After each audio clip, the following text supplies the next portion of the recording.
안녕하세요. 코드 컨퍼런스 첫째 날 첫 번째 세션을 시작하도록 하겠습니다. 참여자분들께서는 다시 모니터 앞에 착석 부탁드립니다.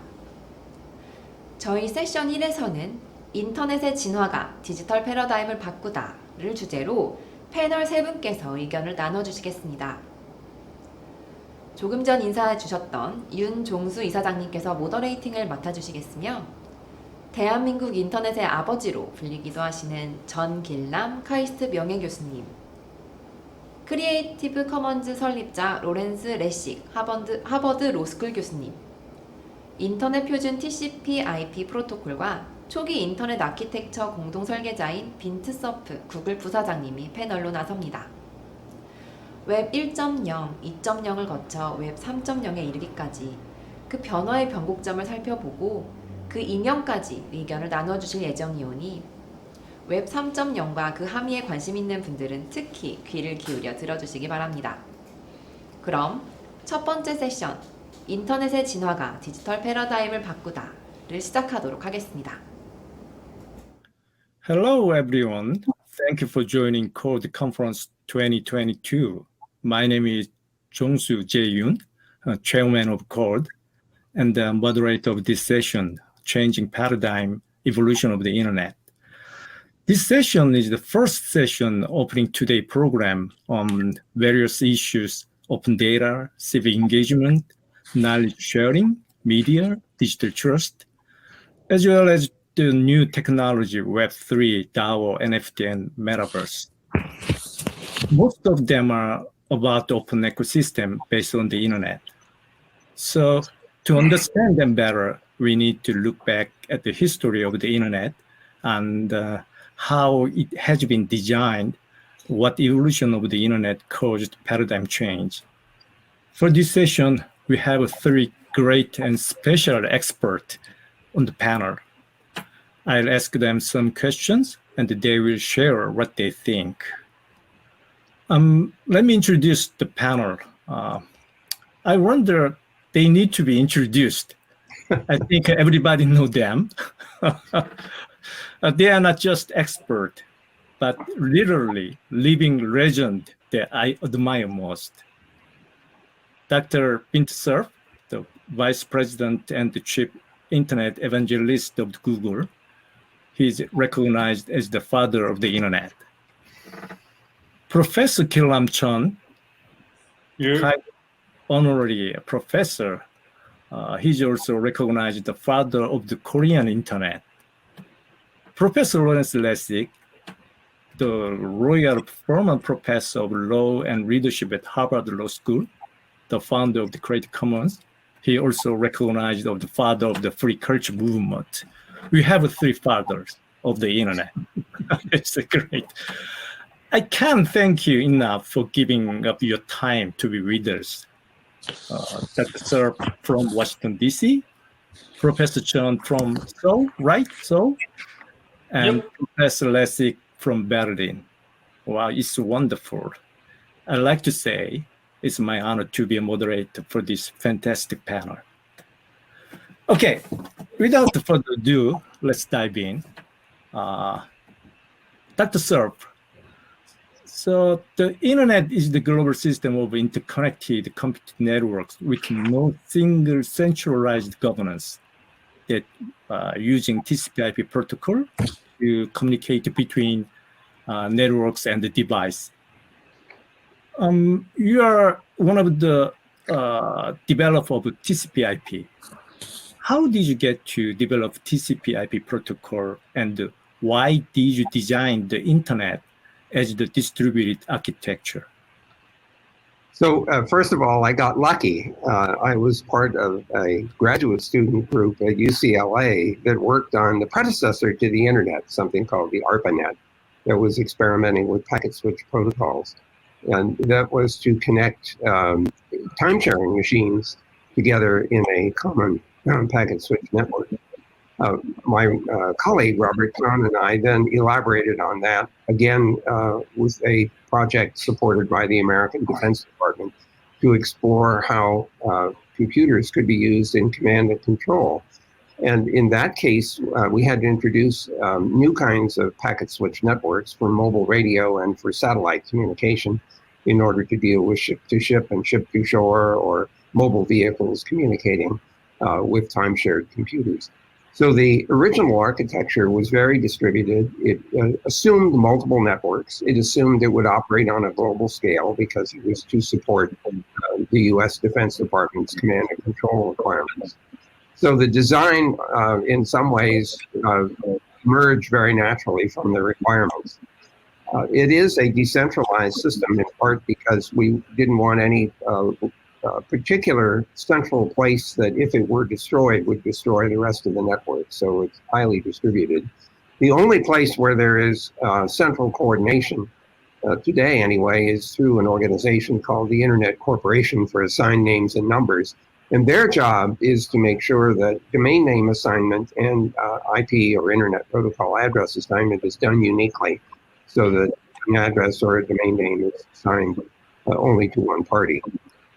In the interim period, from the time that we started working on the Internet in 1973 to when we turned it on in 1983, we went through 4 iterations of the protocol design, discovering our mistakes and correcting them. From 1983 to the present, the Internet has been operating in an increasingly global scale. Today, about 60% of the world's population is online and able to access the network. This is strongly facilitated by smartphones, which have proliferated dramatically. When you asked about the architecture and how it happened to emerge this way, it was a very natural design. There were networks that needed to be interconnected. We put devices in between each network we call gateways. Today they're called routers, in order to interconnect the nets and to support host-to-host or computer-to-computer communication. The one thing I would say about the evolution between 1983 and the present time is that economies of scale have driven some networks to become extremely large and extremely global in the Internet environment, and there is a concentration of computing capability in data centers operated by a number of large Internet companies. And so there has been some concentration as a consequence of economy of scale. I'll stop there because you have other people who need to respond to these questions, and I'm sure will illuminate the history and future of this system. It's great. We heard that great story. Professor Chon, I remember you played a key role in introducing South Korea to the Internet. Exactly 4 years ago, as a result of your contribution, South Korea became the second country in the world to be largely connected to the Internet after the United States. How did you expect the introduction of the Internet to affect Korean society? What has come true, and what do you think Korea's role for the Internet? Okay, can I show my PowerPoint? I want to explain with the PowerPoint somewhere between 5 to 10 minutes. Okay. Let me talk more on the evolution of the Internet today. Can I go next? Next one. Oh, yeah.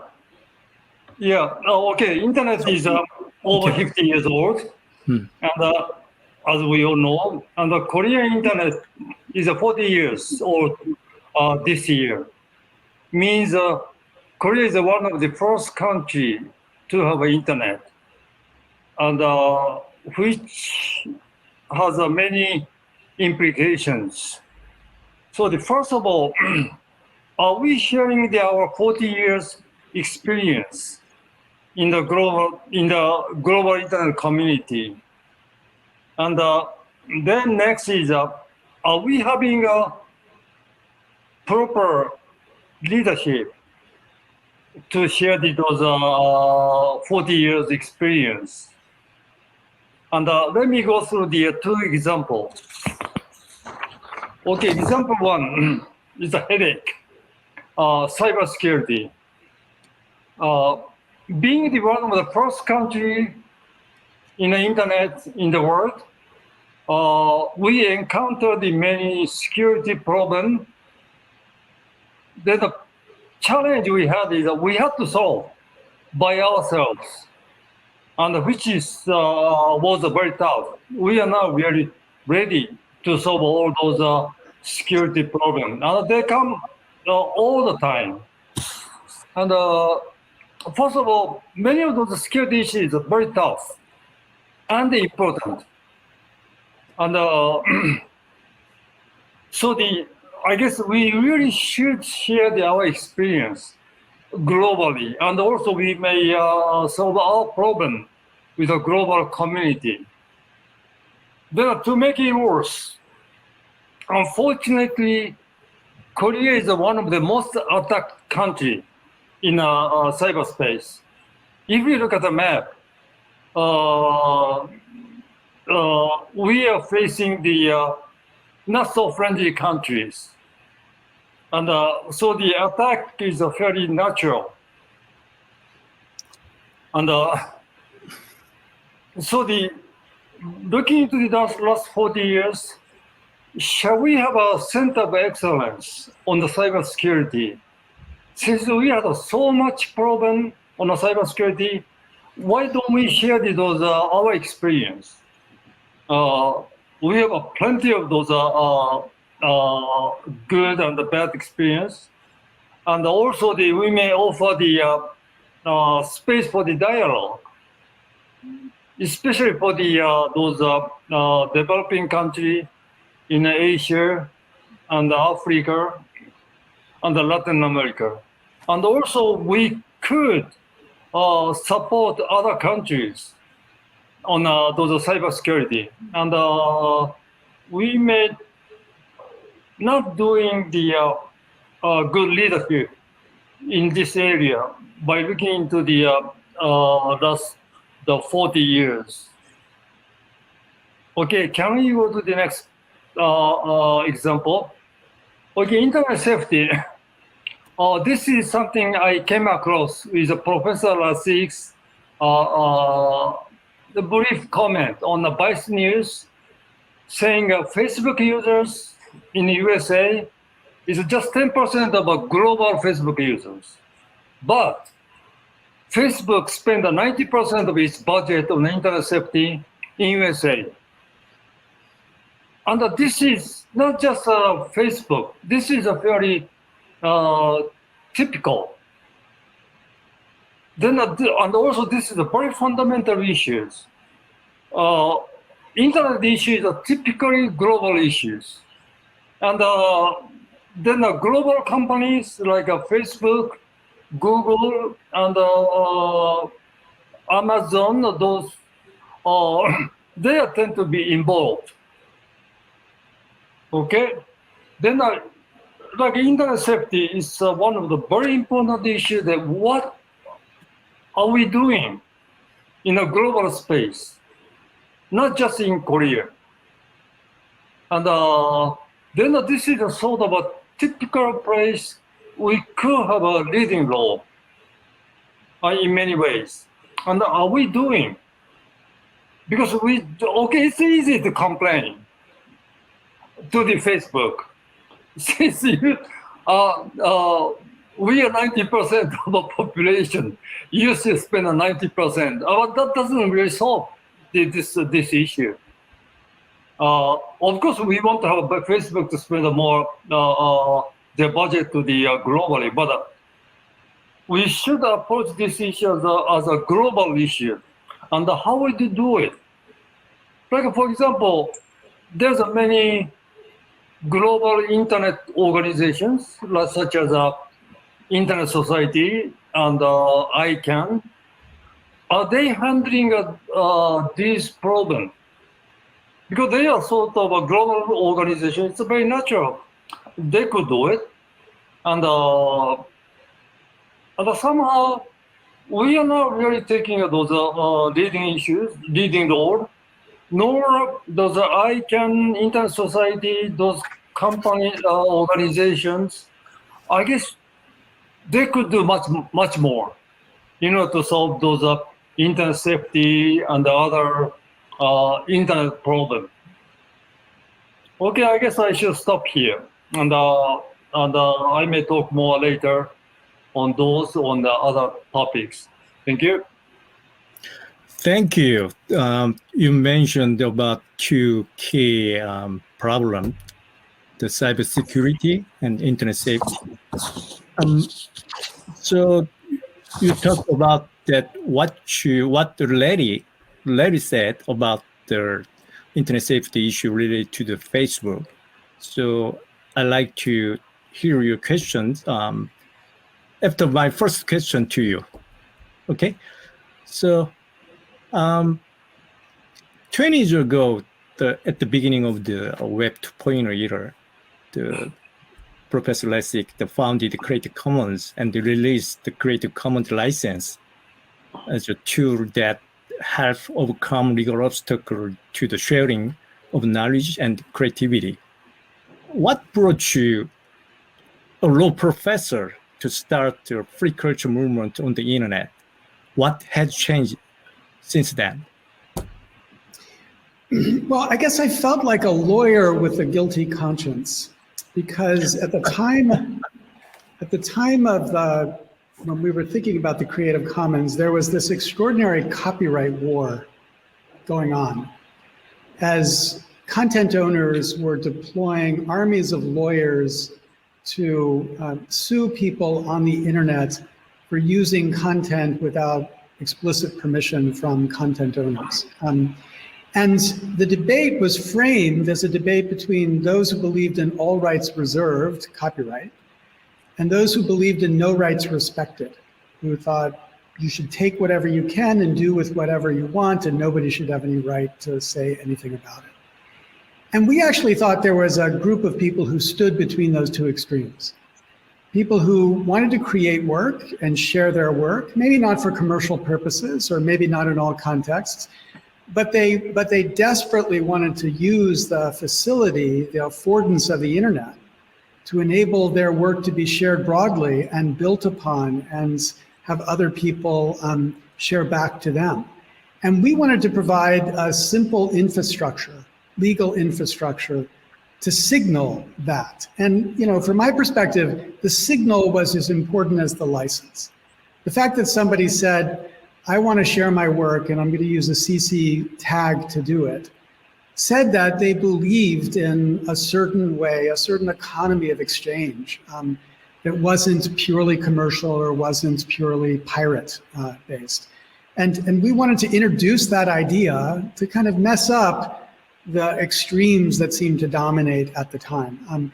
And frankly, we're very surprised with how quickly very particular economies on the internet embraced it, like academic scholarship everywhere immediately embraced this.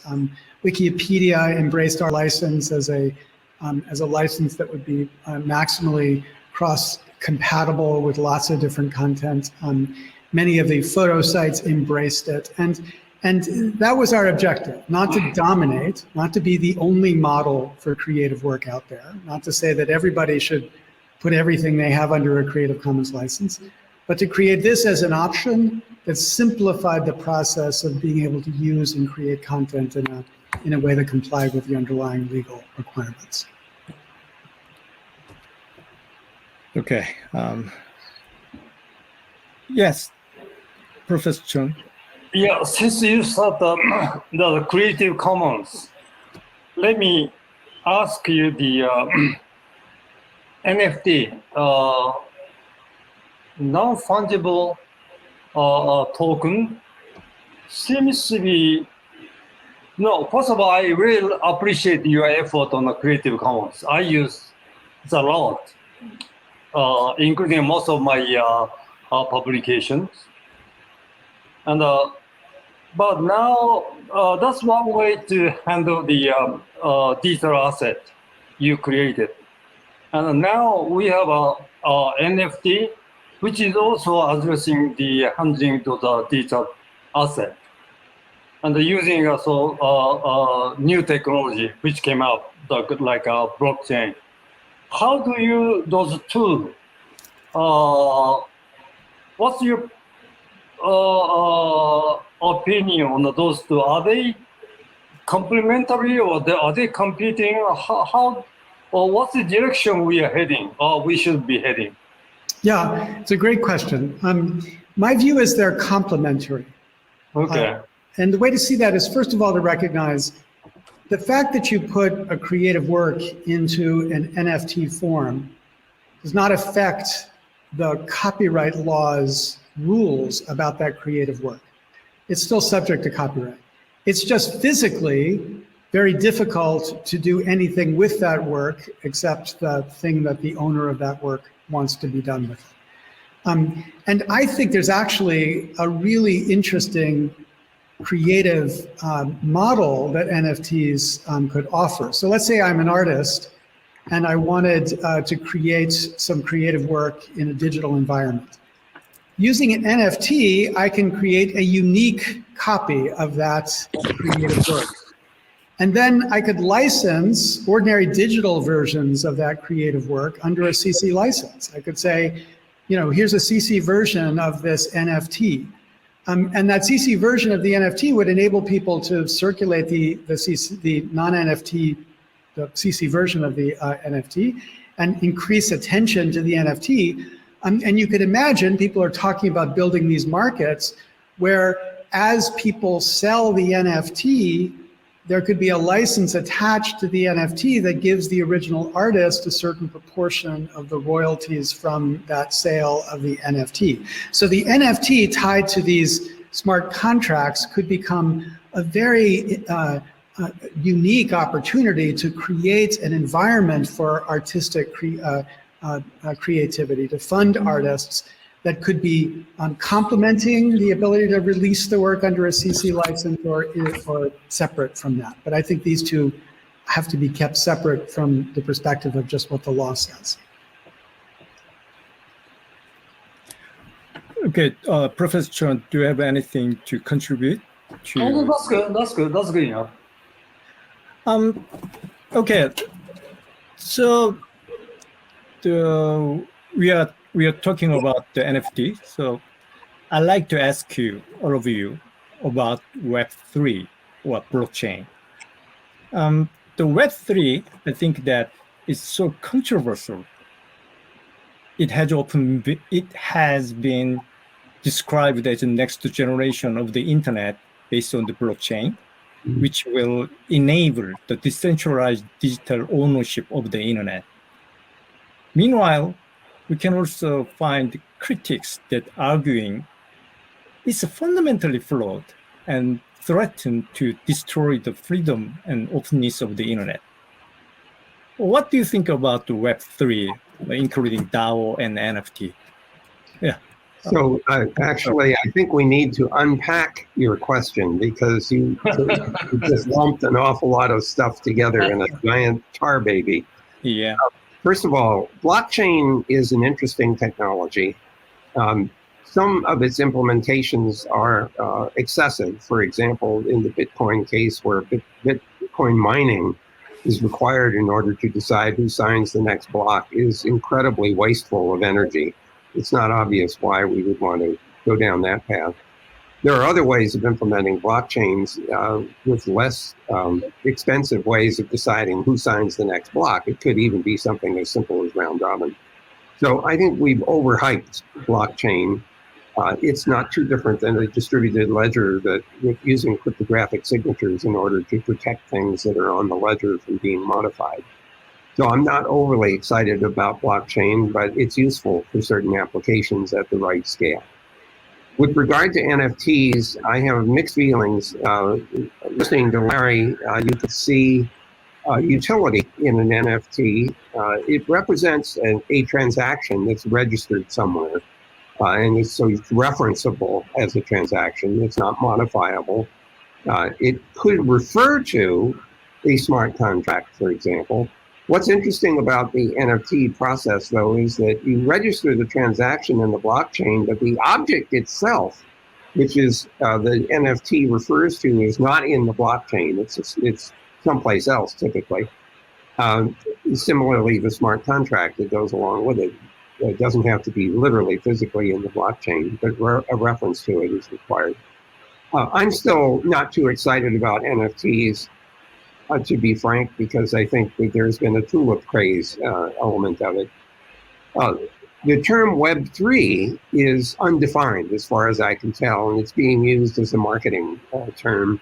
No one ever called Web 1 and Web 2 Web 1 and Web 2, so Web 3 is made up. But some people think that it refers to a metaverse, a three-dimensional environment, and other people think it's blockchain, and other people think it's something else. So I'm not persuaded that Web3 is well enough defined to have much of a debate about it, except to say that the web is definitely evolving and its capabilities are expanding. The most interesting aspect of it is that a browser has become a kind of operating system. And when you go to a website and download a web page, you actually are downloading software which you can execute.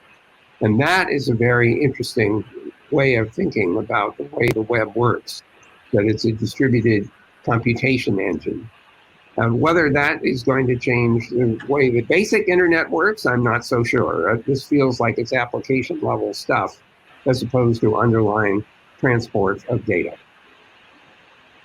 Yeah, I would say that I agree with what you've said, Vince. I would say that the one additional component within the hype of the Web3 universe, which is the DAO, digitally autonomous organizations, has a potential to function in an interesting way, to the extent that these are reliable engines engaging in commerce or whatever it might engage with, such that people connecting to it are absolutely confident that it will do what it says it's supposed to do.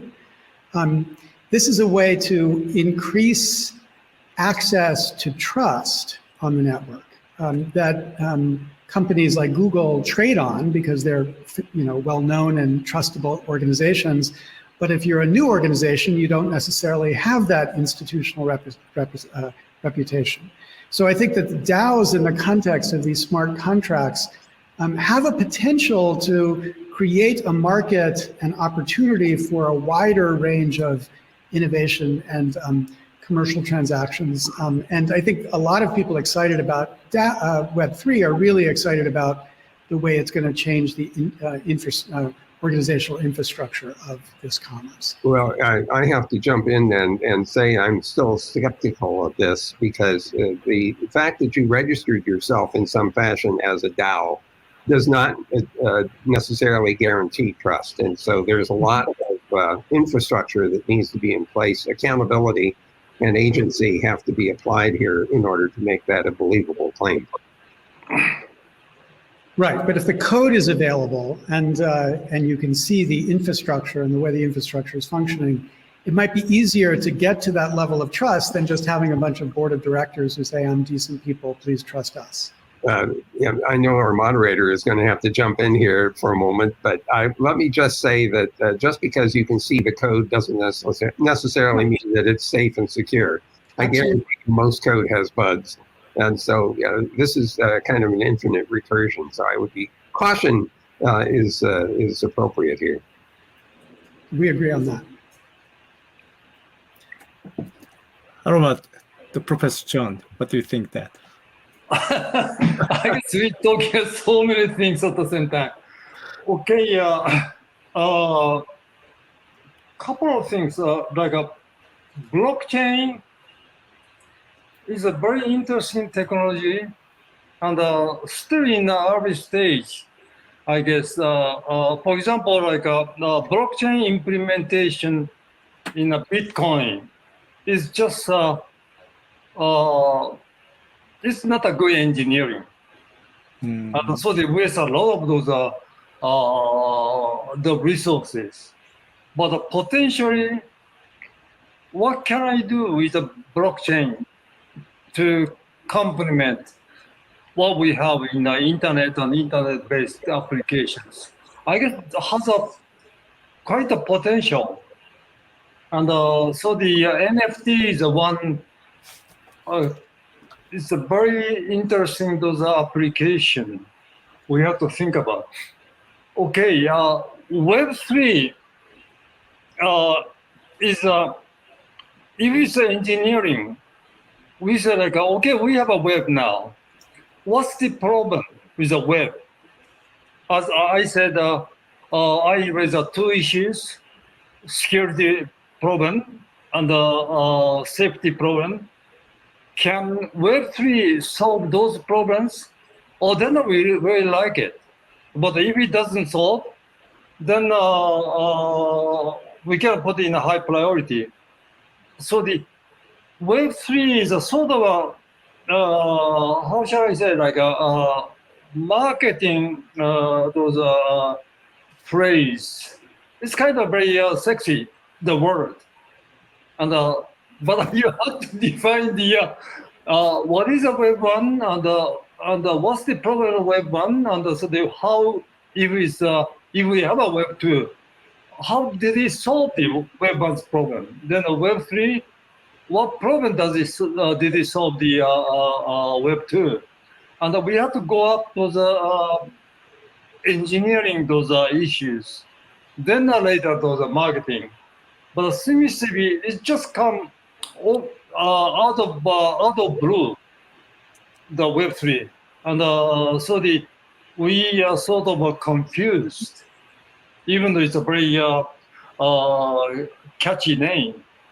Okay, yeah, I'll talk more later. Can I just, I want to add something to that. I don't think it's set off to solve any of the two problems you've identified. I would think that yeah, I know.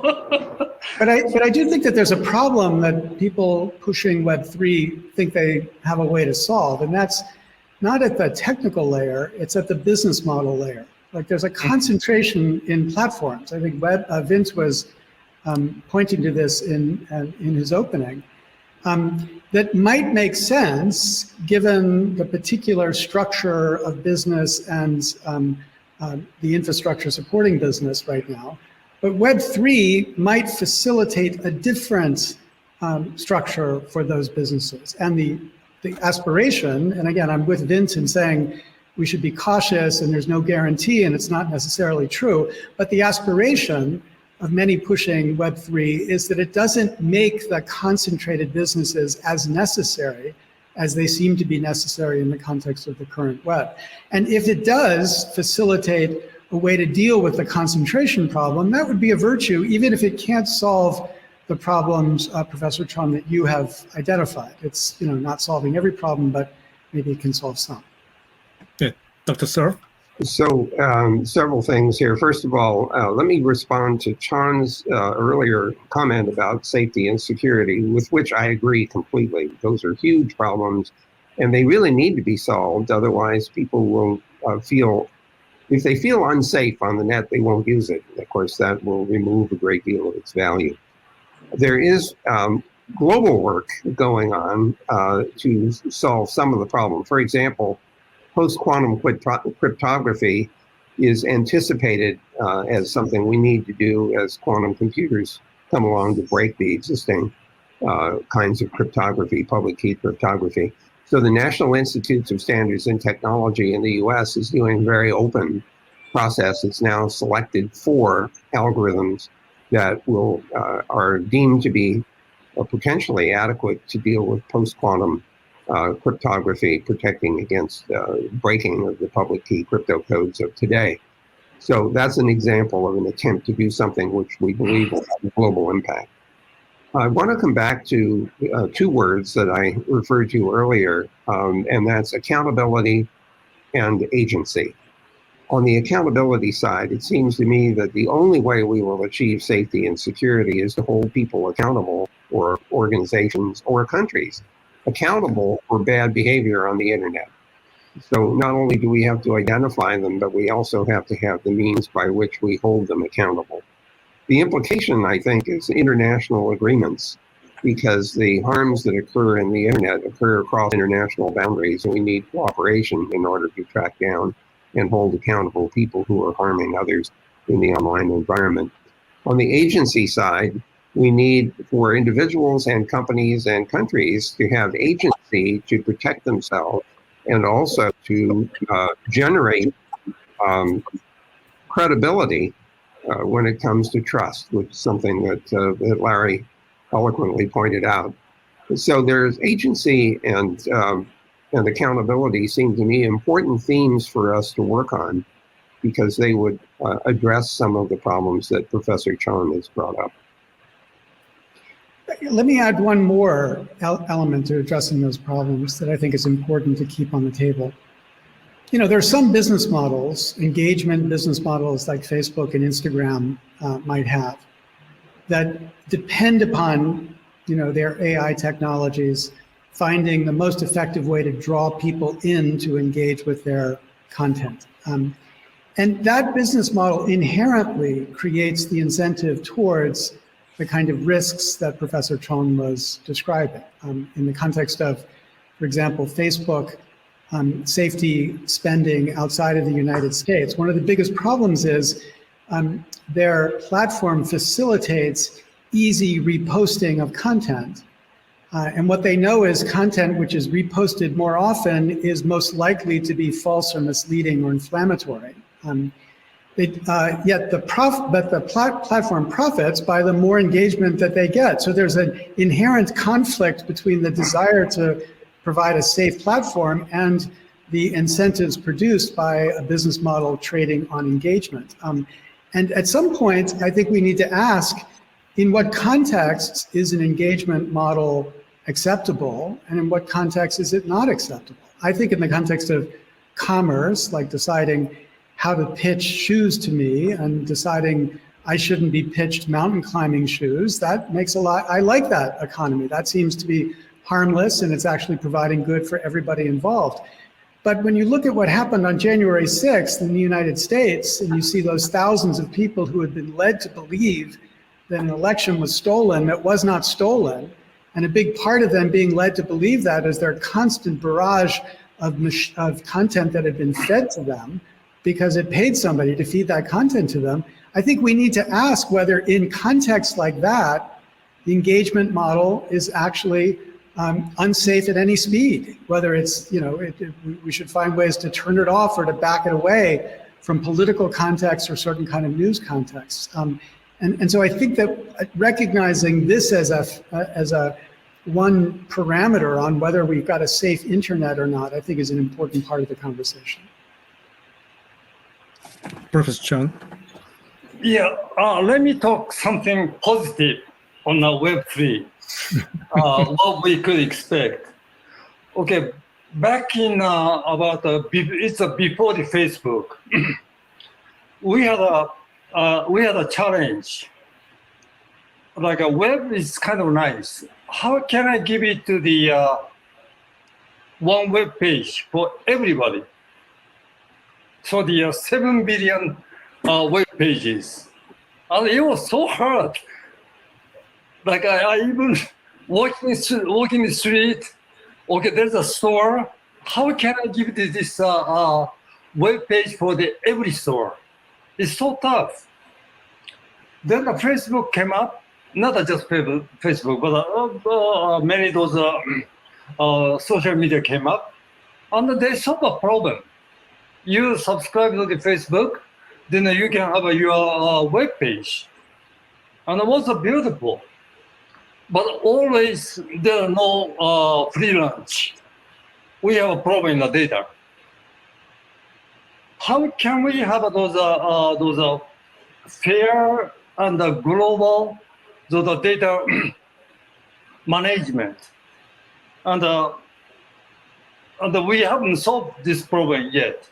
Sort of Facebook has a sort of ownership of those data, and we just don't know how to handle. So if whatever the capability of the Web3, if the Web3 can solve this data problem, then that's a very good progress. But I'm not sure the current effort in the Web3 can solve those globally fair data. handling. So that's the positive part of Web3. Yeah, Dr. Cerf. Well, this makes me think a little bit about the focus of attention on privacy. The general data protection regulations in Europe have propagated elsewhere and are being enforced to the best of their ability. And you're beginning to see a belief that somehow your personal information should be under your control. That's something that Tim Berners-Lee with his Solid project is trying to instantiate. The thing is that I find this to be a very thin kind of focus of attention. If you think of personal information like your account numbers and your bank numbers and your address and phone number and things like that, that's a tiny, tiny, tiny fraction of all the information that you would want to protect. For example, all of your email or all the documents that you create. And so at Google, we're very well aware that it isn't just this personal information, but it's everything that you create that you want to protect. So in some sense, we should be very thoughtful and careful about how we think about protection of information and access to it. Access control is really critical here. And cryptography can be your friend, because if you can encrypt information and not allow it to be accessed except by people you offer keys to, that's a kind of tactic that lets you protect all of your information. That's why at Google we encrypt everything when it's at rest and when it's in transit. But I really think that we should be careful not to narrow the problem down to something which we think is trivially solvable, but it doesn't actually provide safety and security and privacy that people want. Yeah, I would, let me just add to that. I completely agree with that. And I would also say we should not narrow the conception of a solution down either. So the general framework of the solution that we've seen both in the European context and now in the Californian context is notice and consent. Like you're told what the data is and then you consent to the use of it. And we know that, and we experience that with every single time you go to a web page, a cookie's consent box is thrown up and you've got to say that you're consenting to something. And we all know that none of us read those. None of us have any concept of what it's saying, and none of us even have any, even if we did read that, we'd have no understanding of how the things interact. So it's this whole kabuki dance that we're actually engaging in some real consent around privacy, but when we know that we're not doing any real consent around privacy. So I think we need to, I think it's both important to think as Vint does about the wide range of material that raises a privacy question, but also think about a wider range of remedies or ways to address the privacy question. And some of those might be choice, notice and consent, on the margins, probably a good thing for ambiguous types of content. But I think there's a whole bunch of content we ought to say completely okay to do with this data what you want, and a whole bunch of content that we should, or types of data we should be able to say this is just not allowed to do certain things with this kind of data, with certain kind of uses of these data. And if we thought at the level of use, rather than at the level of the data, then we might make progress in actually creating a safer, more privacy-friendly environment or internet than we have right now. Okay. Yeah, Dr. Cerf. What Larry just said made me think of something that Bob Kahn has been working on for quite a while. It's called digital object architecture.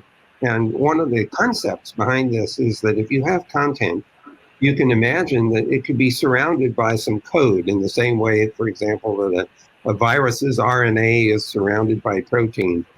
And so access to the content is mediated by a piece of software. You could think of that maybe as a smart contract.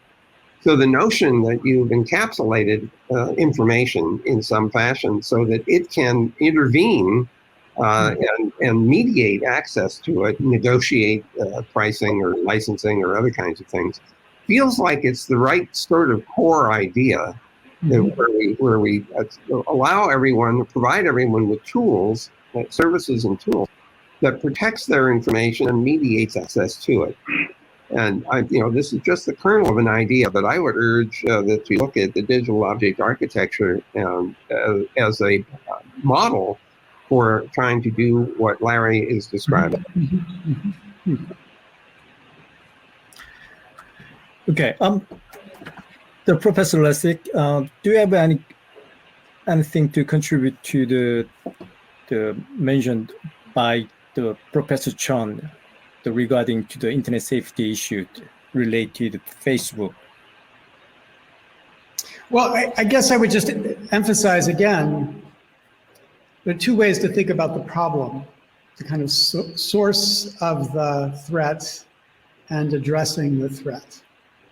And I agree, there's lots we could do to make sure that we're addressing the threat adequately, so that many more countries ought to have. I mean, one of the striking things about Facebook is that it doesn't even have the capacity to understand many of the languages which it's serving, so that it has no way to identify hateful content or threatening content or content that could cause genocide, as we saw in some of these incidents. So yes, we ought to be worrying a lot about whether at the threat operation level there's sufficient technology or capacity to avoid the threats. But I think we also need to think about what's creating the incentives to produce the threats. And that's where I'm focused on the business models of engagement. Here's a very simple example. When I had the honor of being Frances Haugen, who was the Facebook whistleblower's lawyer, at the early stages of her work releasing those files. One of the most interesting things in the Facebook files was the evidence of the extremely competent and serious engineers inside of Facebook who were constantly thinking about how to make the platform more safe. And they were constantly proposing ideas to make the platform more safe. And they were resisting the existing structures that were causing it to be less safe. But they were overridden time and again by both the political people and the business people, including Mark Zuckerberg, because their objective was to maximize the engagement. And I think recognizing that struggle is really important. The company is filled with people who are trying to do the right thing. But if ultimately the choice about what the company is going to be doing is driven by a very narrow metric, namely the engagement that drives the profitability of the stock price, then we can have all the safety systems we want in the world. It's not going to deliver ultimately the kind of safety that we need to be worried about. Yeah, Dr. Cerf. Larry, as you were describing this problem, it occurred to me that there is an additional arrow in the quiver, and I'll call it wetware. It's called critical thinking. And although I know we can't rely on that entirely, I would encourage people to learn how to think critically about what they see and hear, not just on the internet, but in every other medium, even these conversations. Because that's one way of dealing with some of the misinformation and disinformation problem, is asking hard questions. Where did this information come from? Is there any corroborating evidence for assertions that are being made, et cetera, et cetera? Yeah, and yes, absolutely. We've got to develop those capacities. But we also have to recognize the inherent limits to even those capacities having a sufficient effect. I mean, I'll just share my experience with Google News, which I love.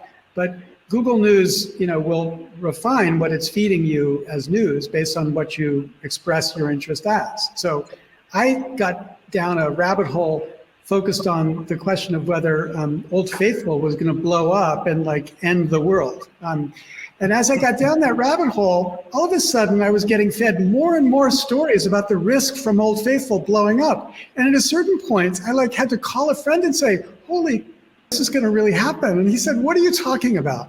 And I had realized that, my whole perspective had been distorted because I was being fed what I wanted to read. And I had no objective way to kind of stand back and understand that this was just a function of the algorithm. Now, I got some wetware going on, but even I, here in this context could be misled. And I don't know if that's enough then to, say that we should be okay with how the system is. So let me come to accountability and responsibility for a second in that domain. It seems to me that we and others should be hiring sociologists, psychologists, anthropologists, maybe neuroscientists, in order to understand the effects of the mechanisms that we're using to serve information, find information, help people discover it, and share it. And I think we haven't done enough of that. We need to understand more what is the sociological impact of the technology that we introduce. That would be great. Professor Chon. Yeah, can I comment on the blockchain? Yeah, first of all, I like a blockchain as a computer scientist. And this is the fundamental technology if the Web3 takes off. Back in about 10 years ago, we had those Syria, the refugee problem. Altogether around those Syria, those Middle East, we have about 10 million refugees. And for example, a couple of million come to the Lebanon. Okay. Then the problem is ID.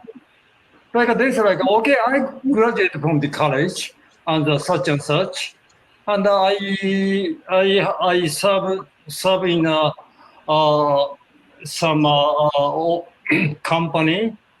Then how do we know? Then we came up with the idea, blockchain. Let's have a data and put into the blockchain so it can be used as an ID. And the idea was good. And so I joined this group and tried to make this system to take off because there's an obvious demand. So 10 million refugees. It was then Vint. We don't use those heavy-duty blockchain. It's more lightweight, so it doesn't waste those energy. But it was so hard to hold those systems to take off, and eventually it just couldn't take off. And so even though we know this potentially works.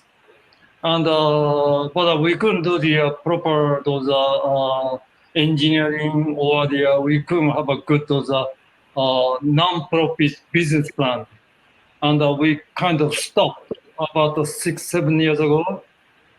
But yes, if the Web3 and those groups, if they can solve a problem like this one, and then there's a potential to be welcomed.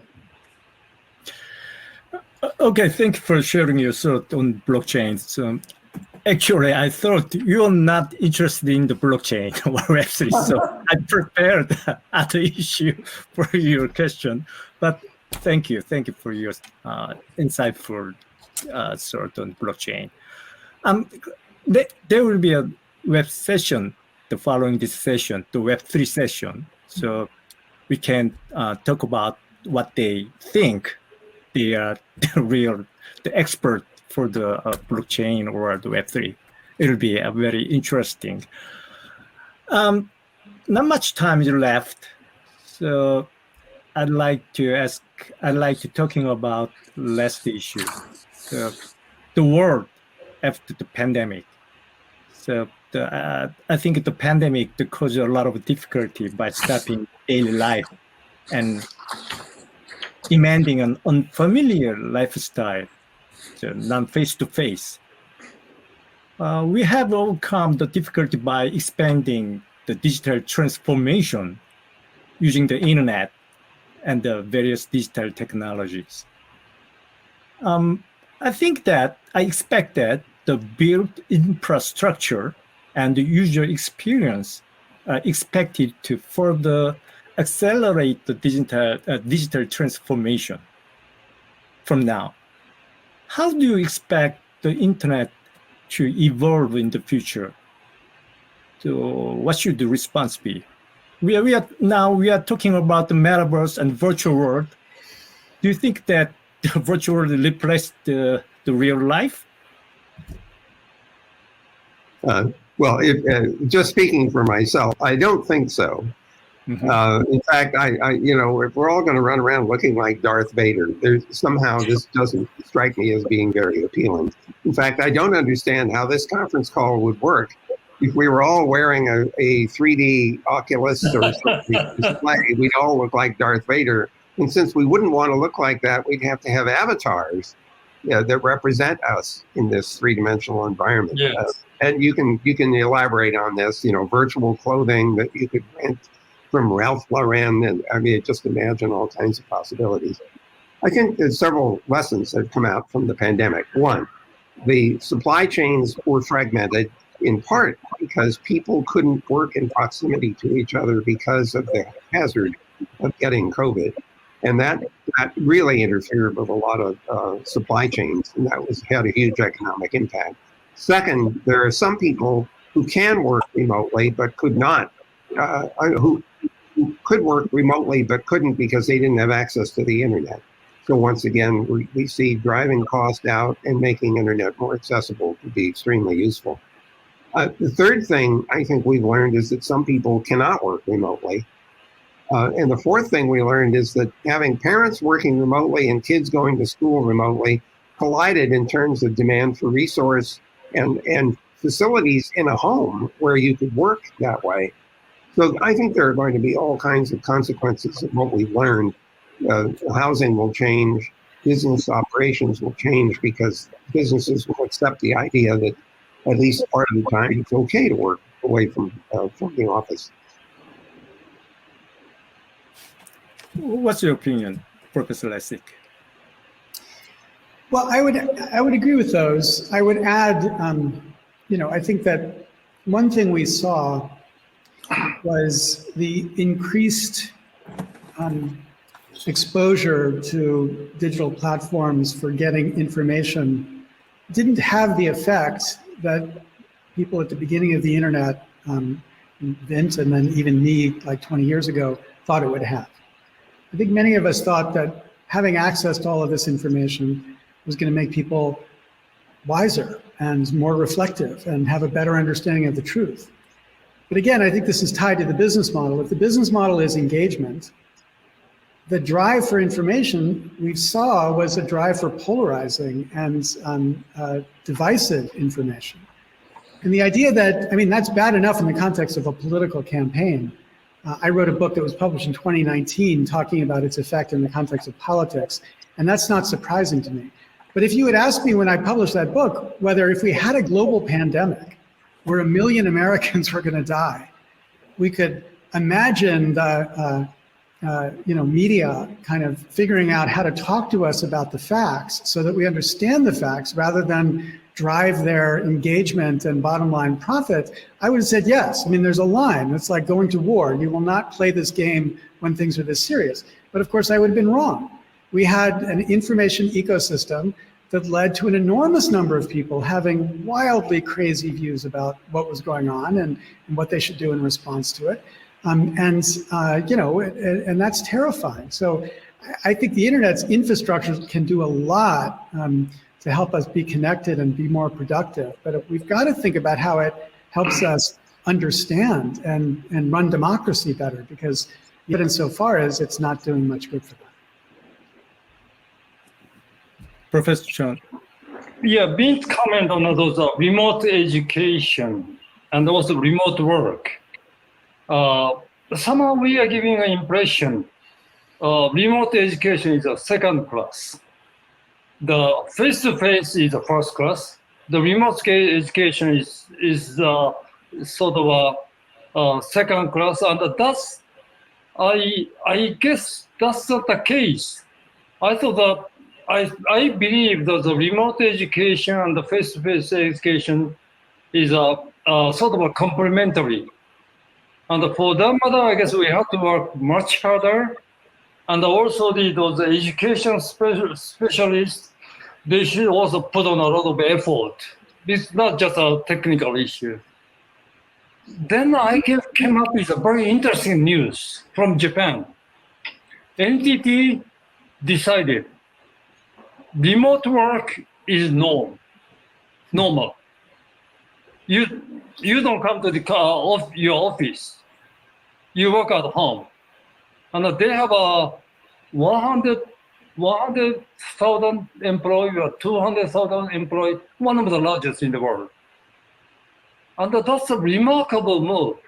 So if they ever come to the office, that's either from anywhere in Japan, taking airplane or train, and they treat as a special case. Normal case is you're supposed to work at home. So this seems to be we have a possibility. Remote work, remote education is as good as face-to-face work and face-to-face education. But in order to realize, we had to work a lot of homework, both like internet, those are technical people, and also those are social scientists. And it's a big homework. So I know we're running out of time. Just two comments on this. First one is that one of the reasons for having an office is to make sure that people who are working together have common facilities, of the same quality. And working at home may or may not produce that. The same problem with education. Second point on education, something I've learned from YouTube, is that it's amazing how powerful it can be to say, how do I do X, and get a video telling you and showing you how to do that. And so that's a kind of education that's just in time, and it's remarkably powerful. That's different from trying to go to school 4 hours a day remotely from home. Okay, how about this remote meeting? Is it productive, or do you like it?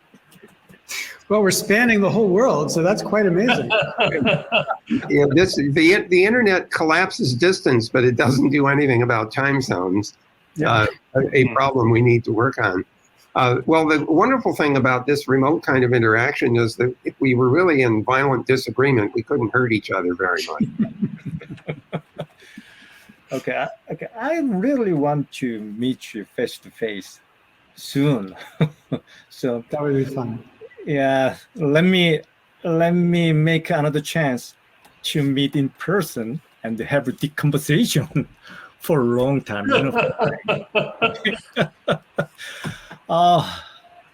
Yeah, the last time when we meet, Jay, you usually go out for karaoke, and that's usually much where the best conversations happen.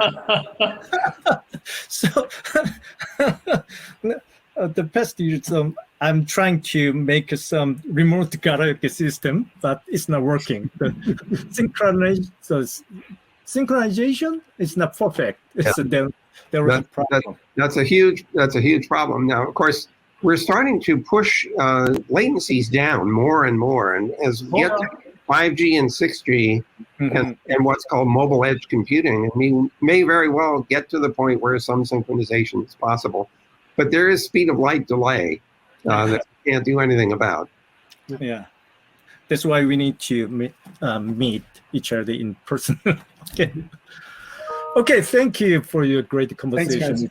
Yeah, very interesting. What's your conversation to engineer and one lawyer and activist?